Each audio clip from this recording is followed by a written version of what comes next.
신라면, 육개장 사발면, 새우깡 등 대한민국 사람이면 모를 수 없는 독보적인 기업, 그리고 대한민국 최초로 참치 통조림을 만들고 국내 참치캔 시장 점유율 80%를 차지해 40년간 업계 1위를 차지하는 기업이 있습니다. 바로 농심과 동원인데요. 식품업계 분야에서 각자 최고의 위치에 있는 두 기업이 특이한 사업에 진출을 선언하고 큰 성과를 내고 있어서 화제가 되고 있는데요. 바로 전기차 배터리, 즉 2차 전지 사업입니다. 언뜻 들으면 라면과 과자 그리고 캔 참치가 전기차 배터리와 무슨 관계가 있느냐 하는 생각이 들지만 조금 더 자세히 들여다보면 매우 연관성이 높다는 것을 알 수 있는데요. 어떠한 연관성이 있으며 국내 배터리 산업에는 어떠한 영향을 미칠지 지금부터 살펴보겠습니다. 두 기업의 도전에 대해서 알아보기 전에 먼저 전 세계 배터리 제조사 및 전기차 제조사들이 많이 쓰고 있는 전기차 배터리 셀의 형태를 짚고 넘어가야 하는데요. 우선 전기차 제조업계 1위인 테슬라가 사용하고 있는 2170, 4680으로 불리는 원통형 배터리, 그리고 LG 에너지 솔루션과 SK 이노베이션의 주력 상품이자 현대자동차 그룹 GM이 많이 사용하고 있는 파우치형 배터리, 그리고 삼성 SDI와 폭스바겐 배터리 핵심 공급업체인 노스볼트가 주력으로 내세우는 각형 배터리가 있습니다. 이 중 특히 파우치형은 LG 엔솔과 SK이노가 시장을 이끄는 만큼 대한민국 전기차 배터리 사업의 가장 핵심이라고 볼 수 있는데요. 하지만 파우치형 배터리에게는 큰 아킬레스건이 있습니다. 바로 셀을 감싸 안전하게 보호하는 역할을 해주는 파우치형 필름이 배터리 생산 원가의 10%나 차지하는데 이를 전량 일본에서 수입할 수밖에 없다는 거죠.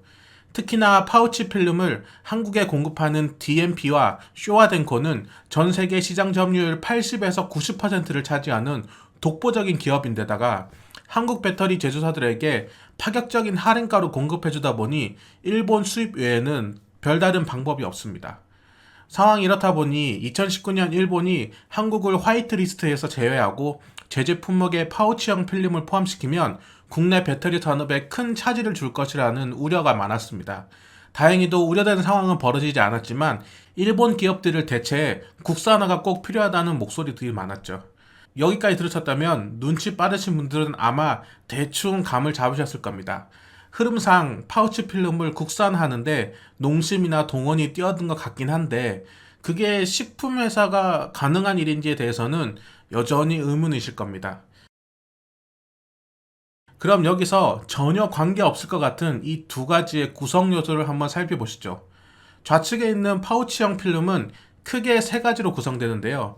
외부 표면에 나일론, 중간층에 알루미늄 박, 하단에 PP로 불리는 폴리프로필렌입니다. 우측에 있는 라면 포장지, 일면 라면 봉지는 외부에 폴리프로필렌, 중간층에 인쇄층과 알루미늄 박, 음식물이 닿는 하단 표면에 폴리프로필렌으로 구성되어 있습니다.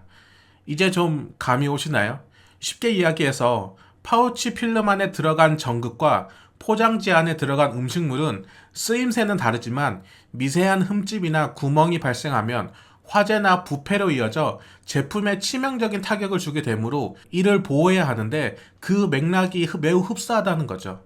연간 수천만 개, 아니 수억 개의 제품을 판매하는 농심과 동원의 포장지 기술은 이미 세계적인 수준이다 보니 여기에 생산 라인을 구축하고 자본을 투자하면 파우치 필름도 충분히 제조가 가능하다는 매우 상식적인 확장 테크트리가 만들어지게 된 것입니다. 먼저 농심에는 율촌화학이라는 포장지 전문 제조 계열사가 있는데요.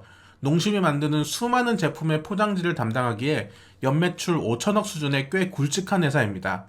율촌화학은 2004년부터 파우치 필름 관련 기술을 개발하고 있었고 배터리 제조사들과도 협업을 진행했는데요. 그러던 중 작년 5월 삼성 SDI의 소형 파우치형 배터리형 품질 인증을 받더니 올해 9월 28일 미국 얼티엄 셀즈와 1조 4,870억 규모의 리튬이온 배터리 제조용 알루미늄 파우치를 공급하는 계약을 체결했다고 공시를 합니다. 드디어 파우치 필름의 완성도가 배터리 제조사에 납품할 만큼 완성됐다는 걸 의미하는 계약인데요. 얼티엄 셀즈는 LG 엔솔과 미국 GM이 5대5로 투자해서 설립한 미국 합작 법인으로 여기서 양산된 배터리는 GM 얼티엄 기반 전기차에 탑재될 계획인데요. 이미 미국 오하이오주에 연간 40GWh를 생산할 수 있는 공장이 가동 중이고 테네시주에 40GWh, 미시간주에 50GWh의 생산 규모의 공장을 짓고 있어 엄청난 양의 배터리가 생산될 예정입니다. 북미에서 생산되는 배터리가 적용된 전기차이다 보니 이번 인플레이션 감축법 시행에 따라 수혜를 고스란히 받게 되어 많은 판매량이 예상되죠. 그리고 11월 2일 평택 알루미늄 파우치 제조 설비 증설을 위해 836억을 투자한다고 공시를 함으로써 이제는 식품 포장지 제조 기업을 넘어서 2차 전지 소재 제조 및 판매를 하는 기업으로 거듭나게 됩니다. 동원그룹 역시 동원 시스템즈라는 40년 역사를 가진 종합 포장재 제조 기업이 있는데요.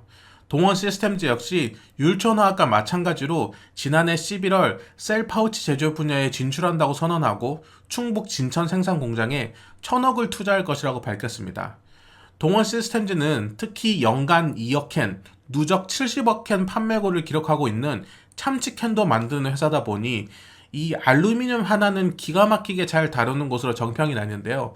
그러다 보니 이 강점을 살려서 원통형 각형 배터리 포장재 제조사 MKC를 인수하더니 올해 테슬라에 들어가는 2170 규격 원통형 배터리 캔 완제품 생산에 성공해 공급하고 있고, 향후 테슬라의 주력 차종에 투입될 4680 규격 원통형 배터리 캔도 개발해 LG엔솔과 삼성 SDI 공급사로 선정됐습니다. 그리고 올해 7월 연간 5억 개 이상의 원통형 배터리 캔을 생산할 수 있는 신공장 착공식을 알리며 585억 투자 계획을 밝히기도 했습니다. 이처럼 농심과 동원이 2차전지 주요 소재에 발을 들이게 되면서 국내의 2차전지 제조사들은 든든한 아군이 생긴 셈인데요. 특히나 일본은 테슬라와 함께 공장을 짓고 배터리를 생산 및 공급하고 있는 파나소닉의 자국 기업이다 보니 향후 벌어질 국가 간 치열한 경쟁 구도에서 벌어질 수도 있는 치명적인 생산 차질의 위험 요소를 덜어내고 있다는 것이 무엇보다도 다행이라고 생각됩니다.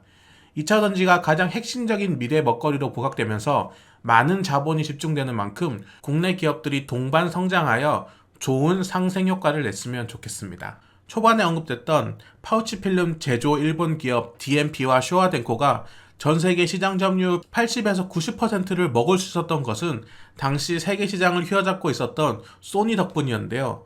소니가 자국 기업을 통해 안정적인 공급망을 확보하기 위해 DMP와 쇼와덴코가 성장한 것처럼 현재 전 세계 전기차 배터리 시장을 선도하고 있는 LG엔솔과 SK이노, 삼성 SDI의 더 많은 성장과 점유율 확보를 통해 2차 전지 소재에 뛰어드는 국내 기업들과 동반 성장하여 대한민국이 독보적인 경쟁력을 가져갔으면 좋겠습니다. 오늘도 긴 영상 끝까지 시청해 주셔서 감사합니다. 좋은 하루 되세요.